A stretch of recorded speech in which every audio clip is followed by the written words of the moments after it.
Students, welcome back to my channel. So आज हम करने वाले हैं future indefinite tense. Active passive में अब तक हमने सारे के लेक्चर्स कंप्लीट कर लिए थे एंड लास्ट हमारे 2 टॉपिक्स बचे।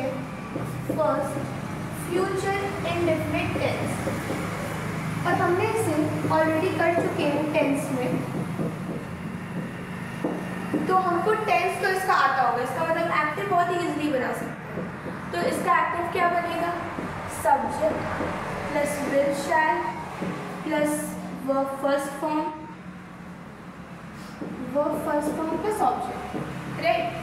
तो अगर इसको ध्यान दें तो आप सोच रहे हो विल और शैल क्यों नहीं लगाया नाम में, तो हमारे जो मॉडर्न इंग्लिश है उसमें हमारा शैल ना भी हो तो कोई भी प्रॉब्लम नहीं होती। जैसे कि हम लगाते हैं आई विल लिखते हैं, ही विल लिखते हैं, दे विल लिखते हैं, हम सबके साथ क्या लगा देते हैं? सबके साथ विल यूज कर देते हैं। पहले क्या था कि हमें इसको डिफरेंशिएट करना पड़ता था कि शैल आई के साथ लगेगा और ही शीट के साथ सिर्फ विल लगेगा, but now it is you can use will with all the subjects, right.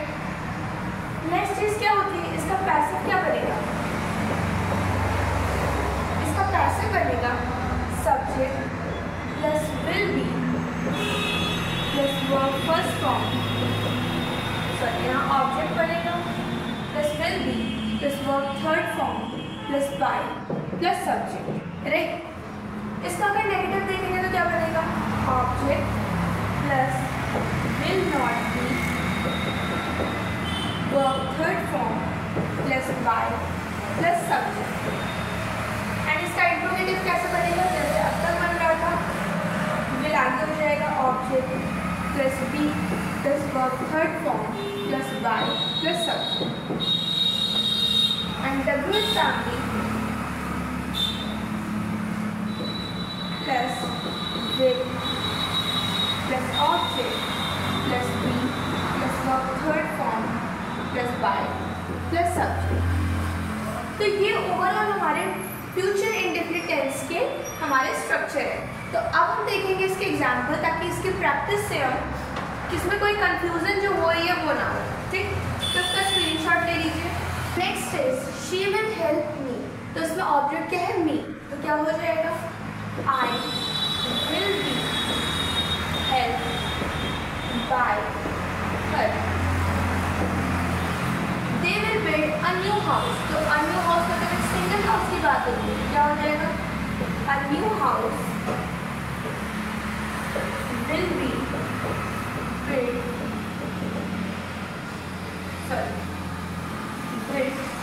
by them, right.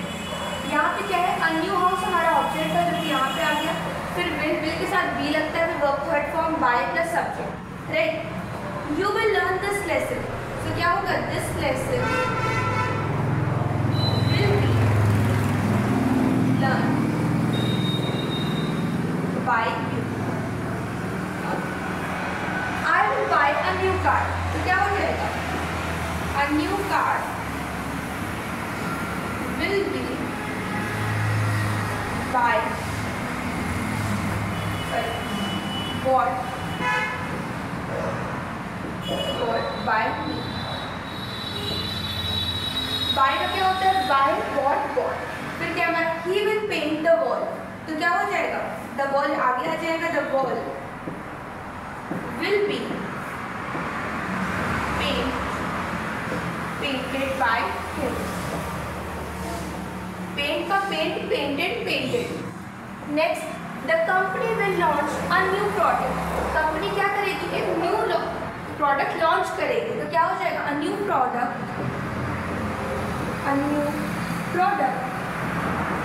Will be launched by the company. She will bake a cake, तो क्या होगा? A cake will be baked by her. He will open the door, तो object क्या है यहाँ पे? the door, तो क्या हो जाएगा? डोर को हम आगे लिख देंगे, the door will be opened by him.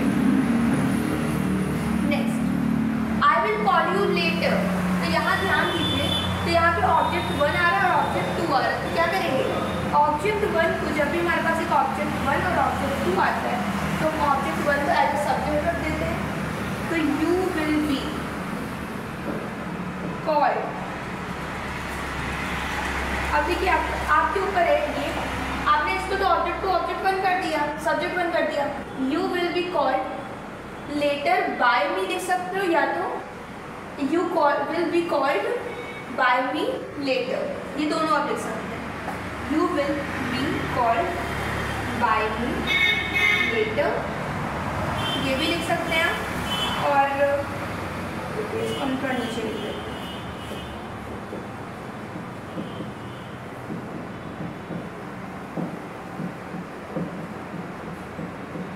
ठीक, तो और इसके लिए क्या लिख सकते हैं हम, या फिर हम ये लिख सकते हैं यू विल बी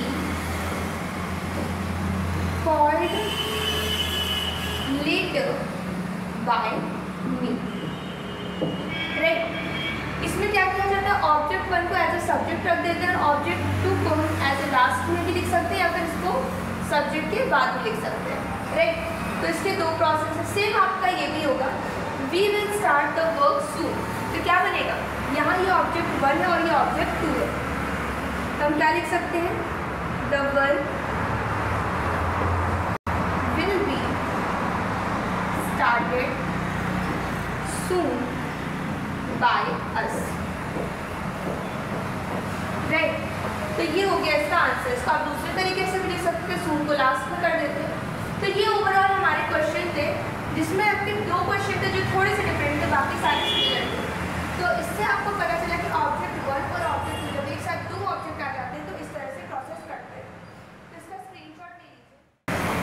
सो अब हमारा एक्टिव पैसिव का लास्ट टॉपिक बच रहा है फ्यूचर परफेक्ट टेंस। अब कुछ स्टूडेंट सोच रहे होंगे कि कंटिन्यूस क्यों नहीं होता है इसमें, तो मैंने आपको प्रीवियस वीडियो में बता रखा था, जो बच्चे डायरेक्ट इस वीडियो में स्विच कर रहे हैं तो उनको पहले 2-3 वीडियो जो हमारी पीछे की 3 क्लास उनको देख लेना चाहिए, तब फिर फ्यूचर परफेक्ट टेंस में आना चाहिए, क्योंकि इसके बाद हमारे 2 और क्वेश्चन बनते 2 टाइप के, एक लेट अस वाले क्वेश्चन बनते हैं जिसमें लेट रहता है और कुछ एक्स्ट्रा। अब हम फ्यूचर परफेक्ट टेंस के स्ट्रक्चर्स को देखेंगे। तो फ्यूचर परफेक्ट टेंस का स्ट्रक्चर कैसे बनता है, एक्टिव जो होता है हमारा, ये मेरे लिखने से पहले अपनी नोट्स में लिख लीजिएगा, क्या होगा, subject plus will have plus verb third form plus object. अब इसका पैसिव क्या बनेगा, जैसे अब तक बन रहा था पैसिव, ऑब्जेक्ट रहता था, फिर विल हैव, और परफेक्ट में क्या यूज़ होता है, बीन यूज़ होता है, तो बीन होगा verb third form plus by plus subject. ये हो गया हमारा अफर्मेटिव। अगर हमारा नेगेटिव में कोई क्वेश्चन आ जाता तो कैसे बनेगा, object plus will not have plus be plus verb third form plus by plus subject. Similarly अगर इंट्रोगेटिव रहता तो will plus object plus have plus be then verb third form by subject. And don't forget to write the question mark. Then हमारा आ जाता है WH family. WH family के बाद जितना कुछ लिखा हुआ है ओवरऑल सारा सेम होता है, कुछ भी डिफरेंस नहीं होता। Being verb third form plus by plus last subject, right. तो ये ओवरऑल फ्यूचर परफेक्ट टेंस का हमारा स्ट्रक्चर हो गया। तो इसको राइट डाउन कर लीजिए, then we will move on. Example, practice a lot of question.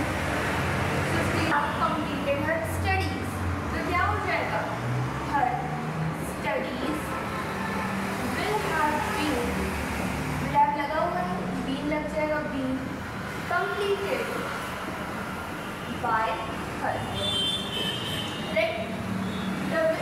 They will have finished the work.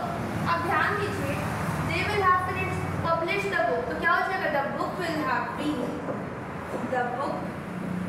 इसके आगे सोचना ही नहीं, सब लाइन्स लिखते जाना, विल हैव बीन, वर्ब की थर्ड फॉर्म जैसे लिखी वैसे काट देंगे, published by them. Then he will have opened the shop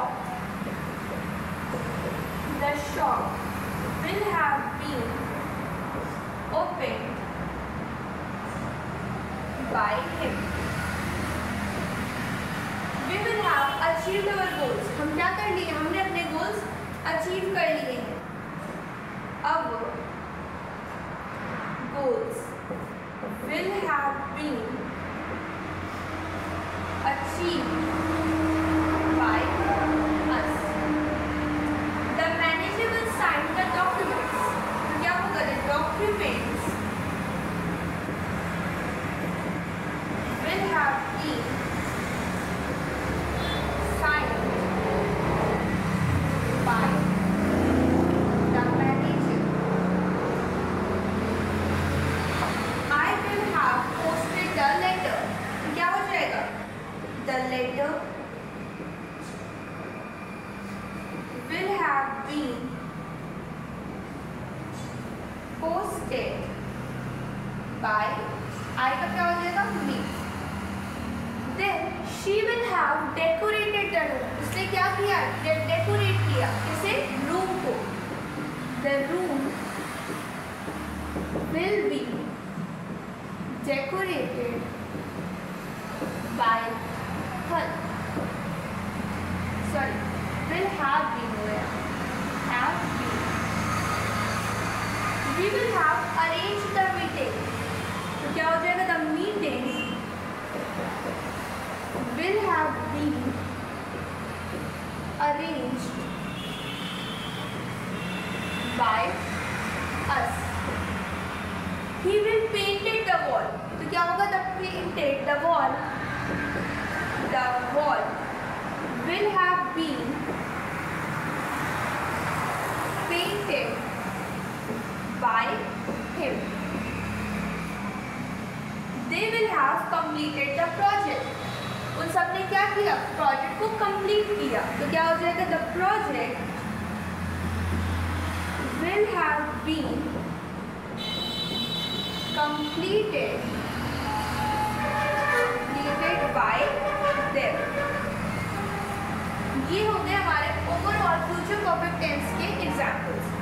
तो आज के लिए इतना ही रख रहे हैं. नेक्स्ट वीडियो में हम और सारे क्वेश्चंस करेंगे एंड देन हम स्ट्रक्चर पूरा कंप्लीट करेंगे. यहाँ पे ओवरऑल जो हमने जितने किए हैं यहाँ पे प्रॉपर एक ही पेज में. देन हमारा एक्टिव पैसिव कंप्लीट हो जाएगा.